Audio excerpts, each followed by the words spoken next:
Hi again, 30 Dayers. Today I'm going to talk to you about my absolute go-to favorite afternoon snack, and that is a fat-fueled latte. I'm going to actually show you 3 different ways I do it. It's pretty much been my go-to snack for years. Every day about 3 o'clock when my daughter comes home from school, she has a snack, and I sip on a latte while we talk about our days. Just a nice ritual. She knows what to expect from me, and we enjoy our time together. So, I actually love warm drinks. I know not everybody does. You could make this cold as well, but I'm always cold, so having a warm drink in the afternoon is something I really look forward to. It also keeps me very satiated till dinner, and it's something that won't spike my blood sugar because I fuel it with protein and fat. So the 3 different ways that I have, and I have all 3 of these in the plans that I do my lattes. I'm pretty much a matcha girl for the most part, but I also do a turmeric latte. I do my healthy hot chocolate. So first we'll talk a little bit about what we call golden milk or turmeric lattes. What you'll find in that is the actual turmeric. This is kind of a healing compound. It's seen as nature's aspirin, actually, very anti-inflammatory. A lot of people take that for, take supplements of turmeric for that reason alone.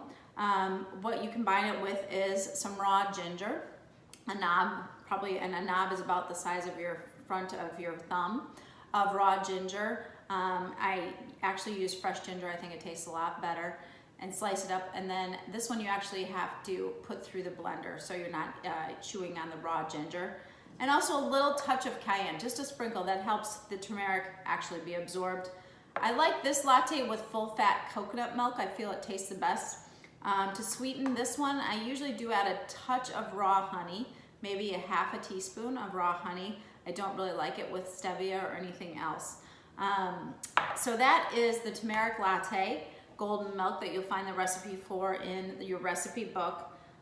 Next we'll talk a little bit about healthy hot chocolate. So healthy hot chocolate is when I'm really having those chocolate cravings.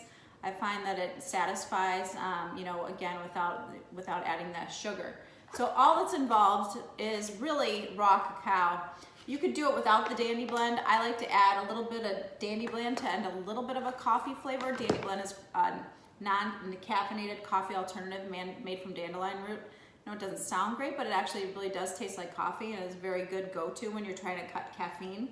And then raw cacao, is fantastic. A lot of magnesium contained in raw cacao, also helps to boost serotonin, your feel-good hormones.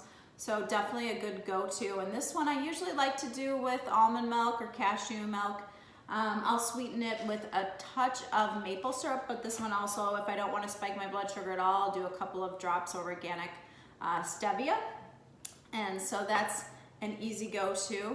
And then lastly, I have my matcha. And then this is pretty much what I do almost every day. I love matcha. It is very high on the ORAC scale, which that just means oxygen radical absorbance capacity. What it basically means is that it fights free radicals. So free radical damage in our cells from pollution, what we eat, what we experience.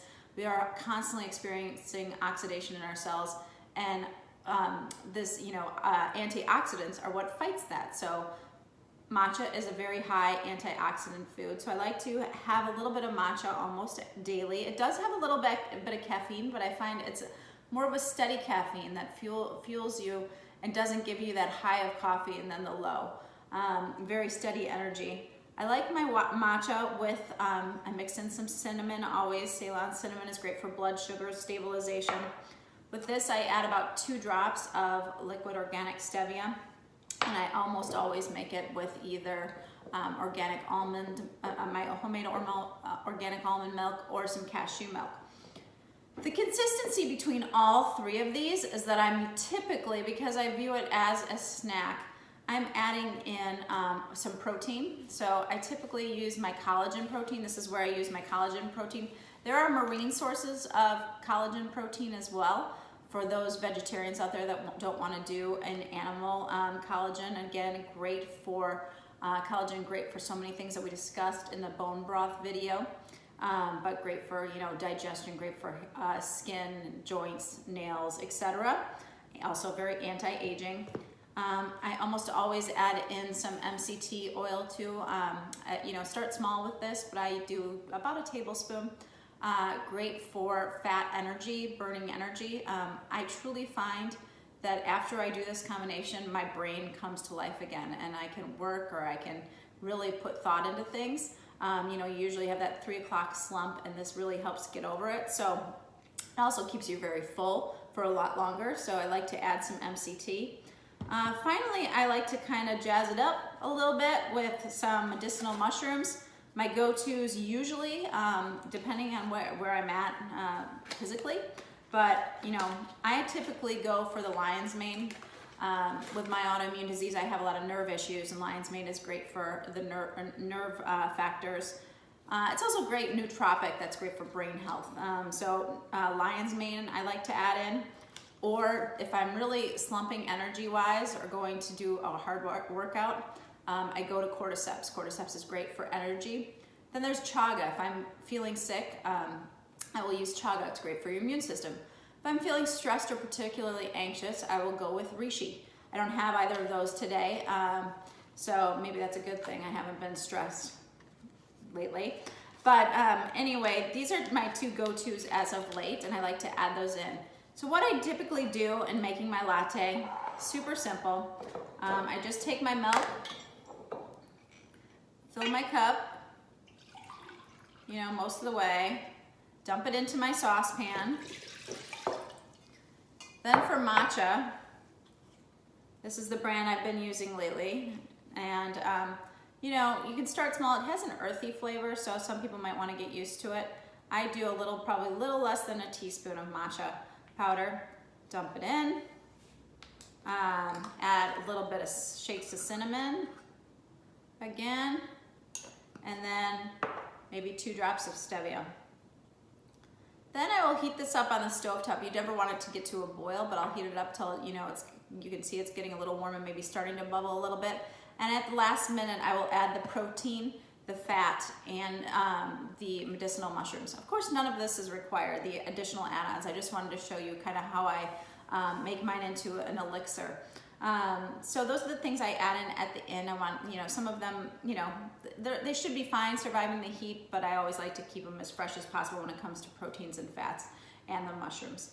So those are my 3 different latte versions that you'll see in the plans.